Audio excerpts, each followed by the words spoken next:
Ya udah kita pulang aja sekarang. Mas mana? Ada suara sih. Mas makin keras. Ini kan ruang kosong apa? Iya. Nggak ada siapa-siapa sih.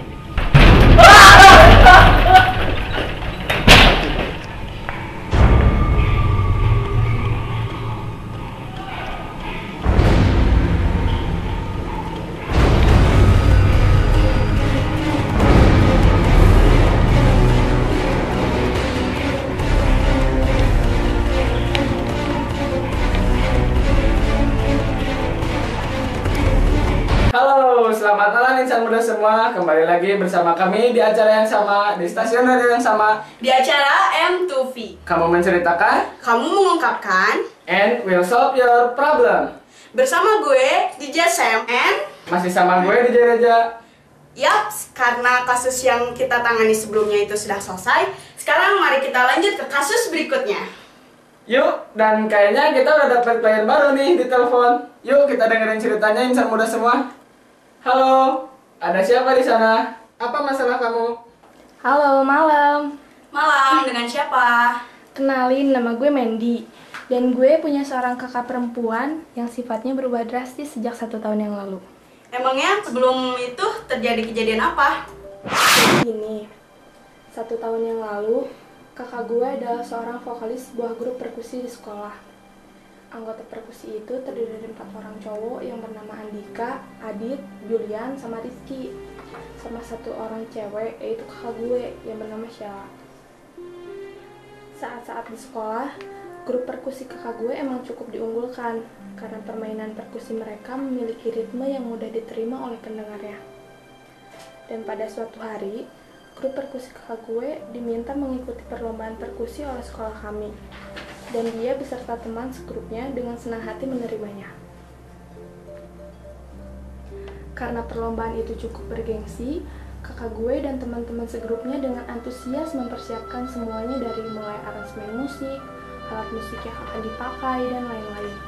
Tapi karena mereka belum mempunyai studio pribadi untuk latihan, mereka sering berlatih sehabis pulang sekolah di kelasnya.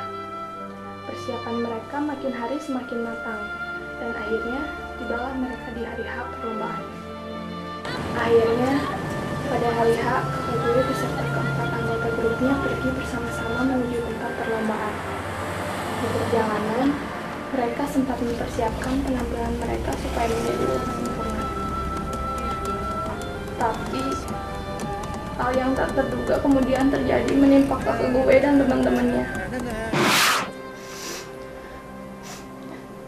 Halo, Mandy. Lo nggak kenapa-napa kan? Enggak kok, gue nggak apa-apa. Gue cuma sedikit keinget peristiwa yang terjadi sama kakak gue setahun yang lalu. Wah, cukup bikin gue deg-degan nih sama cerita lanjutannya. Mendingan lo tenangin diri dulu deh men. Kalau udah tenang, silahkan selesaiin ceritanya. Enggak kok, gue nggak apa-apa. Gue bisa lanjutin ceritanya sekarang. Dari arah berlawanan, tiba-tiba ada mobil berkecepatan tinggi menerjang mobil yang ditumpangi kakak gue sama teman-temannya. Dan akhirnya, mobil yang ditumpangi kakak gue nabrak pembatas jalan. Kejadiannya begitu tiba-tiba, sampai teman-teman kakak gue nggak keburu menyelamatkan diri. Gak ada dari penumpang mobil itu yang selamat kecuali kakak gue.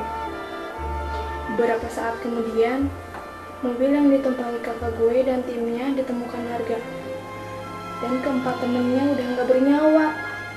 Cuma kakak gue aja yang masih bernafas. Meskipun keadaannya parah banget waktu itu. Ya ampun, tragis banget ya kejadiannya.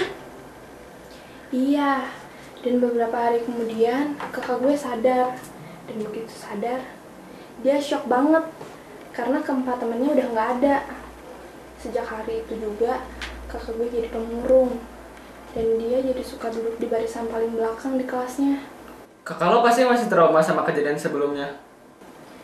Dokter juga bilang gitu. Kalau kakak gue itu mengalami hilang ingatan jangka pendek. Jadi dia hanya melupakan kejadian yang paling baru yang dialami sebelumnya.